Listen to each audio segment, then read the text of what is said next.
Varicose veins బాధితులకు శుభవార్త. హైదరాబాద్ లో ఉచిత కన్సల్టేషన్ మరియు స్క్రీనింగ్ కొరకు ఎవిస్ హాస్పిటల్స్ ని సంప్రదించండి. నమస్తే వ్యూస్. ఈ మధ్య కాలంలో మన ఇండియన్ గవర్నమెంట్ 156 మందుల్ని బ్యాన్ చేసింది. ఎందుకు బ్యాన్ చేసింది? ఎఫ్‌డీసీ ఫిక్స్డ్ డ్రగ్ కాంబినేషన్ అంటారు. ఇవన్నీ బ్యాన్ చేసింది. అంటే మనం ఇప్పుడు రెగ్యులర్‌గా ఎళ్లి మెడికల్ షాప్‌లో జ్వరానికో, దగ్గుకో, తలనొప్పికో టాబ్లెట్స్ తీసుకుంటాం గదా! అవి కూడా ఈ 156 మందుల్లో ఉన్నాయా? ఇవన్నీ మనం అడిగి తెలుసుకుందాం. టాప్ న్యూరో సర్జన్ రంగనాథన్ గారు ఇవాళ మనతో ఉన్నారు. నమస్తే సార్. నమస్తే. ఎందుకు బ్యాన్ చేశారు సార్ 156 రకాల మందుల్ని? అసలు ఎఫ్‌డీసీ అంటే ఏంటి? ఎఫ్‌డీసీ అంటే ఫిక్స్డ్ డ్రగ్ కాంబినేషన్. యాహ్! అది మనం దాని వివరాలు చెప్తే 2 లేదా 3 మందులు హ్మ్. అదే డోస్‌లో ఒక క్యాప్సూల్‌లోనో, ఒక టాబ్లెట్‌లో ఉంటే దాన్ని ఫిక్స్డ్ డ్రగ్ కాంబినేషన్ అంటారు. ఎప్పుడు 2016లో కూడా ఇది జరిగింది. హ్మ్. ఇప్పుడు ఈ సంవత్సరం ఏంటంటే ఒక 4 రోజుల క్రితం, 5 రోజుల క్రితం 156 మందుల్ని నిషేధించారు. అంతకుముందు 2016లో కూడా జరిగింది. హ్మ్. 2016లో అయితే ఏకంగానే 234. మీరు అడిగారు ఎందుకు ఇన్నాళ్ళ తర్వాత భారతదేశం దాన్ని బ్యాన్ చేశారు? అది ఇన్నాళ్ళు చేయకపోవడమే అది ఎందుకు అని మనం ఆలోచించాలి. హ్మ్. ఎందుకంటే ఫిక్స్డ్ డ్రగ్ కాంబినేషన్స్ అన్నది చాలా పెద్ద బిజినెస్ చేస్తున్నాయి. గత కొన్ని సంవత్సరాల్లో భారతదేశంలో చాలా విరివిగా తయారు చేస్తున్నారు. హ్మ్. పెద్ద పెద్ద బడా కంపెనీస్ అన్నీ కూడా ఇక్కడ సన్ కానీ హ్మ్. లేకపోతే ఈ టోరెంట్, డాక్టర్ రెడ్డి ల్యాబ్స్, హ్మ్. ఇంక ఇలాంటి పెద్ద పెద్ద కంపెనీలు, సిప్లా, వీళ్ళందరూ కూడా.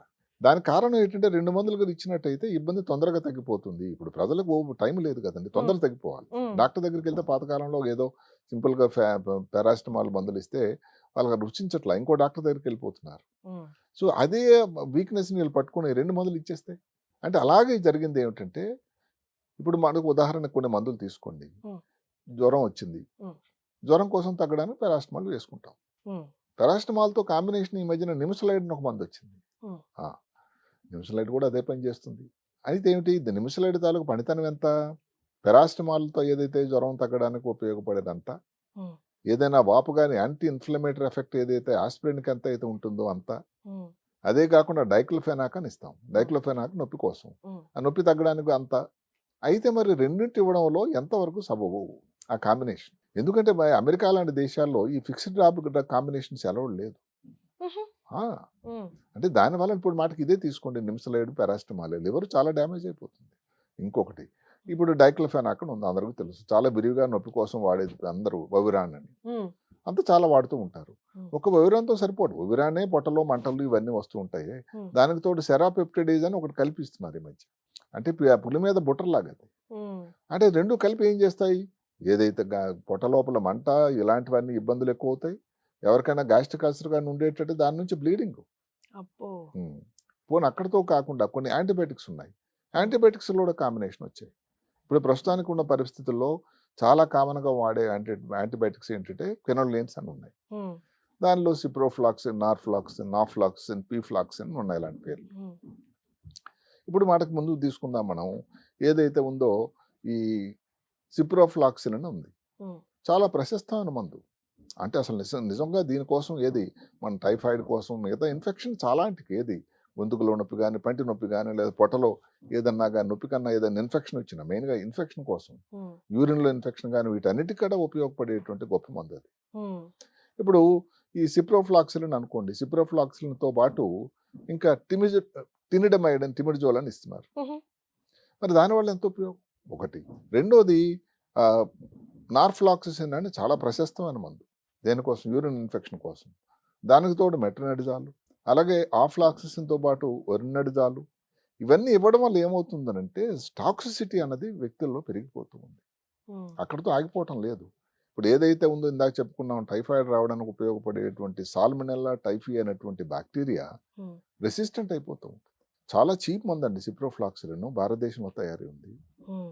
అలాంటి మందు మరి ఇలా కాంబినేషన్స్ ఇచ్చి మనం దాన్ని ఏ స్థితికి తీసుకొచ్చాము, పనికి రాని మందుగా అయిపోయింది. హ్మ్. అంటే ఇప్పుడు టైఫాయిడ్ కోసం ఈ మందు పనిచేయటంలా, హ్మ్. అప్పుడు ఇంకా కాస్ట్లీ మందులు, ఇంకా వేరే మందులు, వేరే ఇంజక్షన్లు ఇవ్వాల్సి వచ్చింది. అసలు అంటే అప్రూవ్ ఎవరు చేశారు సార్ ఇవన్నీ మార్కెట్‌లో అవైలబుల్ ఉండడానికి? ఇన్నేళ్ళు ఎందుకు పట్టింది బ్యాన్ చేయడానికి? అదే కదా, అదేదో సామెత, అల్లుడి నోట్లో శనిలాగా. దానికి అడగడానికి క్వశ్చన్ అంటే భారత ప్రభుత్వం మనకు స్వాతంత్రం వచ్చిన తర్వాత 48 నుంచి హ్మ్. మినిస్ట్రీ ఆఫ్ హెల్త్ ఉంది, మినిస్ట్రీ ఆఫ్ కెమికల్స్, ఇవన్నీ ఉన్నాయి. ఎందుకు వాళ్ళందరూ మేల్కోలేదు అని మనం ఇప్పుడు దాని గురించి డిస్కస్ చేసేటువంటి పరిస్థితి నెవర్ కాదు. ఎండింగ్ టాపిక్ అయిపోయింది. అంతే. Never ending discussion. కానీ మొదటిసారి మాత్రం భారత ప్రభుత్వం 2016లో మొదటిసారి ఇందాక చెప్పుకున్నట్టుగా 233 మందుల్ని నిషేధించారు. ఇప్పుడు 156. ఈ 156 కోసం కూడా ఇంకొక 213 మందులు వెరిఫై చేసి ఇవి తీసేయాలని వాళ్ళు డిసైడ్ చేశారు. ఇక్కడ కూడా ఇప్పుడు ఫిక్స్డ్ డ్రగ్ కాంబినేషన్స్ అన్ని బ్యాడ్ అని కాదండి. ఫిక్స్డ్ డ్రగ్ కాంబినేషన్ వల్ల పేషెంట్స్కి ఇవ్వాల్సిన డోస్ సరిగ్గా వచ్చి దానివల్ల సైడ్ ఎఫెక్ట్స్ కానీ లేకపోయినట్టయితే 2 మందులు ఉన్నాయండి. 2 మందుల తాలూకా పనితనం అనేది ఒకటి ఉండకూడదు. మళ్ళీ 2 అదే పని చేస్తే మందులు ఎందుకంటే 2 ఎందుకు అదే కాకపోతే నార్మల్ పర్సన్ కి ఫార్మకోకైనెటిక్స్ అంటాం. అంటే ఏమిటి, ఎన్ని గంటలు దాని పని చేస్తుంది, ఎన్ని గంటల్లో దాని మూత్రంలో బయటకు వచ్చేస్తుంది, ఈ దాన్ని ఫార్మకోకైనెటిక్స్ అని ఉంటాయి. ఈ ఫార్మకోకైనెటిక్స్ అన్న వేరే వేరే అంతే కదా, లేకపోతే మళ్ళీ ఉపయోగం ఏంటి, సేమ్ అదే. ఇప్పుడు అలాగే ప్రపంచ ఆరోగ్య సంస్థ కొన్ని మందులు ఎగ్జాంపుల్ చెప్పారు. ఉదాహరణకి మనం ఈ పార్కిన్సన్ వ్యాధి కోసం మందు ఇస్తాం. చాలా ప్రశస్తమైన మందు సిండోపా. ఈ సిండోపాలో కార్బిడోపా, లియోడోపా అని ఉంటుంది. అది accepted all over the world. TB మందులు అనుకోండి, టీబీలో 4 రకాల మందులు ఉంటాయి. మరి అక్కడ అది లేదు. అది ఎందుకంటే అది ఆల్ ఓవర్ ద వరల్డ్ అదే డోసులో అదే ఉపయోగకరంగా ఉంది. రిఫాంపిసిన్, ఐఎన్ఎస్, సితామిటాల్, పారిజనమైడ్ అందరూ ఇస్తున్నారు. అది అందరికీ చిన్నపిల్లల నుంచి పెద్దవాళ్ళకు కూడా యాంటీబయాటిక్గా వాడే మందు పేరు సెప్ట్రాన్. అందులో ట్రైమిథోప్రమ్, సల్ఫామిథాక్సిజాల్ అని అది కూడా వాడుతున్నారు. అంటే దీంట్లో యాక్సెప్టెడ్ అవి రేషనల్, అంటే ఇవ్వడంలో సహేతుకం. ఇది సహేతుకం కాదు, ఇది ఏదో ఆషామాషికి ఇచ్చేయటం అంతే. అందువల్ల ఇలాంటి వాటి వల్ల ప్రమాదం ఉంది, ప్రమాదం పొంచి ఉందని భారత ప్రభుత్వం ఈ చర్య తీసుకోవడం జరిగింది. అదే కాకుండా ఒక మందుతోనే సైడ్ ఎఫెక్ట్ లేని మందు అంటూ లేదు. పారాస్టమాలే దానివల్ల రియాక్షన్ వచ్చి ఇబ్బంది పడిన వాళ్ళు చాలా మంది ఉన్నారు. పొట్టలో మంట చాలా కామన్. మరి ఇది సరే కరోనా టైంలో బాగా ఫేమస్ అయిన డోలో అనేది మరి ఒక రకం పారాస్టమాలే కదా. ఏదన్నా కానీ డోలో అనేది ఒక సింగిల్ డ్రగ్. కాంబినేషన్ డ్రగ్ మనం మాట్లాడుకుంటున్నది ఏంటంటే combination drug, fixed drug combination అనేది ప్రమాదకరం, అంటే డబుల్ వ్యామీ అది. అందువల్ల మరి అలాంటి మందులు బ్యాన్ చేయడం చాలా సముచితమైనటువంటి డెసిషన్ అని నేను డెఫినెట్గా అనుకుంటూ ఉంటాను. ఇప్పుడు ఇందాక చెప్పుకున్నట్టు అనుకోండి, ఇప్పుడు 2 ఇన్ఫెక్షన్ తగ్గడం అన్న దేవుడు అడుగుద్దు శుభ్రంగాను. మరి టైఫాయిడ్ నెక్స్ట్ పేషెంట్లకు వచ్చేటప్పుడు దానివల్ల రెసిస్టెంట్ అయిపోయి సాల్మోనెల్లా టైఫీ ఎంత ప్రమాదం. ఇంకా దానికంటే కాస్ట్లో 5 రెట్లు 6 రెట్లు కాస్ట్ అయినటువంటి మందులు వాడాల్సి ఉంటుంది. అందువల్ల నేను అనుకోవడం చాలా ముందు ఏదైతే బెటర్ లేట్ దాన్ని ఎవరన్నమాట.